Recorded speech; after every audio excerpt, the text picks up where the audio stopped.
India versus Afghanistan அணிகளுக்கு மோதும் T20 தொடரானது ரசிகர்கள் மத்தியில் பெரும் எதிர்பார்ப்பை ஏற்படுத்தியுள்ளது. இதற்கு காரணம் 14 மாதங்களுக்கு பிறகு கேப்டன் ரோஹித் சர்மாவும் விராட் கோலியும் இந்திய டி20 அணியில் விளையாடுகிறார்கள்.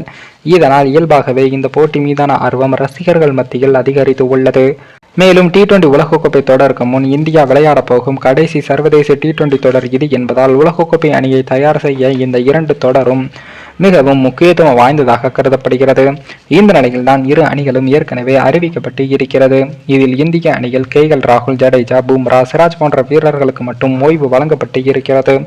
ஆப்கானிஸ்தான் அணியில் முழு பலத்தை கொண்டு இந்த தொடரில் விளையாடுகிறார்கள்.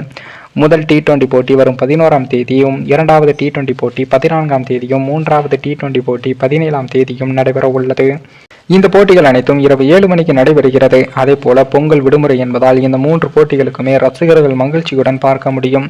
இந்த நிலையில் தான் இந்த போட்டியானது ஸ்போர்ட்ஸ் 18 டிவி சேனலில் ஒளிபரப்பாகும். ஓடிடியில் ஜியோ சினிமா ஆப்பில் இலவசமாக பார்க்கும் வகையில் ஏற்பாடும் செய்யப்பட்டு உள்ளது. ஹாட்ஸ்டாருக்கான ஒளிபரப்பு உரிமை கடந்த ஆண்டு நிறைவு பெற்றது. இந்த நிலையில் தான் தற்போது இந்தியாவில் நடைபெறும் அனைத்து கிரிக்கெட் போட்டிகளும் ஜியோ சினிமாவில் மட்டும்தான் பார்க்க முடியும். இந்த டி20 தொடர் குளிர்காலத்தில் நடைபெறுவதால் பனிப்பொழிவு அதிகமாக இருக்கும். இதனால் சுழற்பந்து வீச்சாளர்கள் கடுமையாக பாதிக்கப்படுவார்கள். டாஸை வெல்லும் அணியானது முதலில் பந்து வீச்சு தேர்வு செய்யும் என்பதால் மட்டுமே வெற்றி வாய்ப்பு இருக்கும் என்பதும் குறிப்பிடத்தக்கது. இந்த நிலையில் தான் தற்போது இந்தியா வெர்சஸ் ஆப்கானிஸ்தான் அணிகளுக்கு இடையிலான வார்ம் அப் போட்டியும் தற்போது நடைபெற்றது. அப்படி நடைபெற்ற போட்டியில் முதலில் பேட்டிங் செய்த ஆப்கானிஸ்தான் அணியோ 20 ஓவர்களின் முடிவில் 158 ரன்களையும் எடுத்தது.